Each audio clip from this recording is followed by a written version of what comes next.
Fakta sejarah Prabu Siliwangi, miliki keturunan Sunan Gunung Jati dan menyebarkan ajaran Islam di Tatar Pasundan. Terlepas dari kontroversi sejarah tentang kakek dari Sunan Gunung Jati yang mengatakan memeluk Islam atau agama lain, kakek dari Sunan Gunung Jati ini telah melahirkan keturunan yang hebat seperti Sunan Gunung Jati, yaitu cucunya. Sunan Gunung Jati berhasil menyiarkan agama Islam di Tatar Pasundan yang sebelumnya menganut ajaran Sunda wiwitan.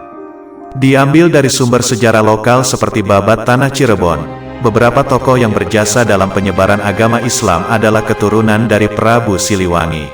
Pangeran Walang Sungsang, Nyimas Rara Santang, dan Raden Kian Santang adalah putra Prabu Siliwangi dari istri Nyimas Subang Larang.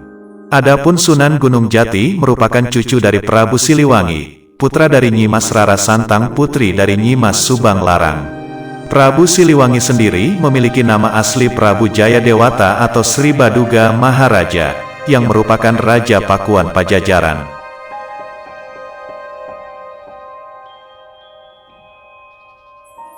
Nyi Subang Larang sendiri adalah seorang puteri dari Ki Gede Tapa, yang menjadi penguasa di Syah Bandar Karawang.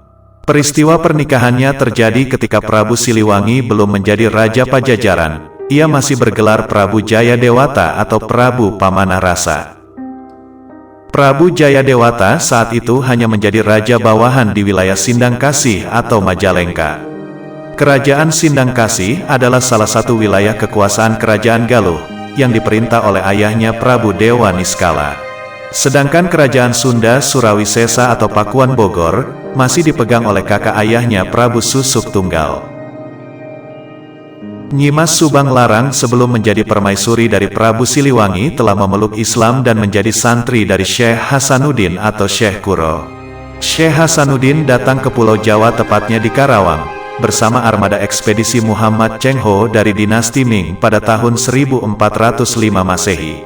Sesampainya di Karawang, Syekh Hasanuddin mendirikan pesantren yang diberi nama Pondok Kuro. Oleh karena itu ia mendapat gelar Syekh Kuro. Ajaran yang dikembangkan oleh Syekh Kuro adalah ajaran Islam mazhab Hanafiyah. Pondok Kuro yang didirikan oleh Syekh Hasanuddin tersebut merupakan lembaga pendidikan Islam atau pesantren pertama di tanah Pasundan. Kemudian setelah itu muncul pondok pesantren di Amparan Jati daerah Gunung Jati oleh Syekh Nurul Jati atau Syekh Datuk Kafi. Syekh Datuk Kafi adalah ulama asal Arab yang mengembangkan ajaran Islam mazhab Syafi'iyah. Sepeninggal Syekh Hasanuddin, dakwah Islam dilanjutkan oleh anaknya yaitu Musanuddin, yang lebih dikenal dengan nama Syekh Bentong. Syekh Musanuddin merupakan salah satu orang yang termasuk kelompok wali di Jawa. Dengan latar belakang kehidupan keberagamaan ibunya seperti itulah, maka putra-putrinya melahirkan orang-orang hebat yang kelak mendakwahkan agama Islam.